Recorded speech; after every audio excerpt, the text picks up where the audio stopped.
آپ سب خیریت سے ہوں گے۔ اپنی بات کا آغاز میں سورۃ الحجرات کی آیت نمبر 11-12 کا ترجمہ بیان کر کے کروں گی۔ اے ایمان اعوذ باللہ من الشیطان الرجیم، بسم اللہ الرحمن الرحیم۔ اے ایمان والو، نہ تو مرد دوسرے مردوں کا مذاق اڑائیں، ہو سکتا ہے کہ وہ جن کا مذاق اڑا رہے ہیں خود ان سے بہتر ہوں، اور نہ عورتیں دوسری عورتوں کا مذاق اڑائیں، ہو سکتا ہے کہ وہ جن کا مذاق اڑا رہی ہیں خود ان سے بہتر ہوں۔ اور تم ایک دوسرے کو طعنہ نہ دیا کرو اور نہ ایک دوسرے کو برے القاب سے پکارو۔ ایمان لانے کے بعد گناہ کا نام لگنا بہت بری بات ہے، اور جو لوگ ان باتوں سے باز نہ آئیں تو وہ ظالم لوگ ہیں۔ اے ایمان والو، بہت سے گمانوں سے بچو، بعض گمان گناہ ہوتے ہیں، اور کسی کی ٹوہ میں نہ لگو، اور ایک دوسرے کی غیبت نہ کرو۔ کیا تم میں سے کوئی یہ پسند کرے گا کہ وہ اپنے مرے ہوئے بھائی کا گوشت کھائے؟ اس سے تو تم خود نفرت کرتے ہو، اور اللہ سے ڈرو، بے شک اللہ بڑا توبہ قبول کرنے والا بہت مہربان ہے۔ اللہ تعالیٰ نے ہمیں جو زندگی عطا کی ہے اس کا مقصد یہ ہے کہ وہ ہمیں ٹیسٹ کریں کہ ہم اچھے اعمال کرتے ہیں یا نہیں۔ ان اچھے اعمال میں حقوق اللہ اور حقوق العباد دونوں کی ادائیگی کرنا شامل ہے۔ ہمارے ارد گرد موجود لوگ ایک طرف تو ہمارے لیے نعمت ہیں کہ ان کے ساتھ رہنے سے ہمیں خوشی کا احساس ہوتا ہے، اور ہم اپنی زندگی کے مختلف معاملات اور اسٹیجز کو لوگوں کے ساتھ مل کر انجوائے کرتے ہیں، لیکن دوسری طرف یہی لوگ ہمارے لیے آزمائش کا باعث بھی ہوتے ہیں، کیونکہ اللہ تعالیٰ ان لوگوں کے ذریعے ہمیں ٹیسٹ کرتے ہیں کہ ہم اچھے اور برے حالات میں ان لوگوں کے ساتھ اچھا سلوک کرتے ہیں یا برا۔ اللہ کے بندوں کے ساتھ معاملات میں جو غلطیاں ہم سے ہوتی ہیں اور جن سے معاشرے میں لڑائی جھگڑے پیدا ہوتے ہیں، سورۃ الحجرات کی ان آیتوں میں ان سے بچنے کی تاکید کی گئی ہے۔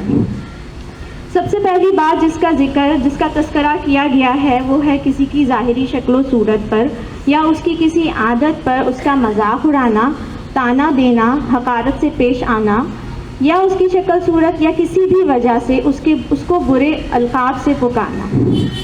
یہ سب بہت ہی دل آزاری کی باتیں ہیں۔ اللہ تعالیٰ اپنے بندوں سے بہت محبت کرتے ہیں، اور وہ اس بات کو بالکل پسند نہیں کرتے کہ کوئی ان کے بندوں کا دل دکھائے۔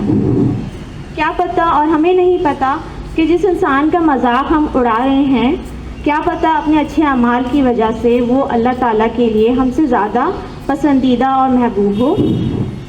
اسی طرح کسی انسان کے بارے میں بغیر کسی پروف یا دلیل کے ہمیں اگر یہ خیال یا وسوسہ آئے کہ اس نے ہمارے ساتھ کچھ برا کیا ہے تو یہ بدگمانی کہلاتی ہے۔ اس سے بھی بچنے کا حکم دیا گیا ہے۔ یہ خیال شیطان انسان کے دماغ میں ڈالتا ہے، اس لیے ایسا خیال آنے پر لڑائی جھگڑا شروع کرنے کے بجائے صبر، برداشت اور درگزر کا مظاہرہ کرنا چاہیے، اور اللہ تعالیٰ سے دعا کرنی چاہیے کہ وہ ہمارے دل اور دماغ کو لوگوں کے بارے میں برے خیالات سے پاک صاف رکھے۔ کسی دوسرے کے عیب تلاش کرنے کے لیے اس کی ٹوہ اور جستجو میں لگنا بھی اس آیت کی روح سے گناہ ہے۔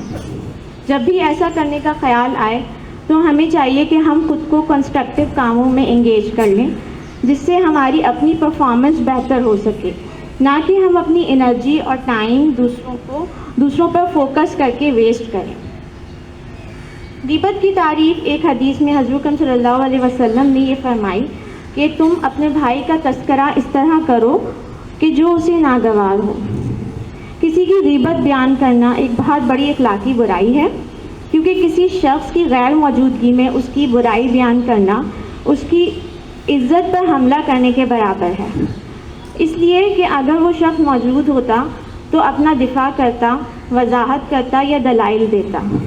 اس لیے اس بد اخلاقی اور گناہ سے بچنے کی ہر ممکن کوشش کرنی چاہیے۔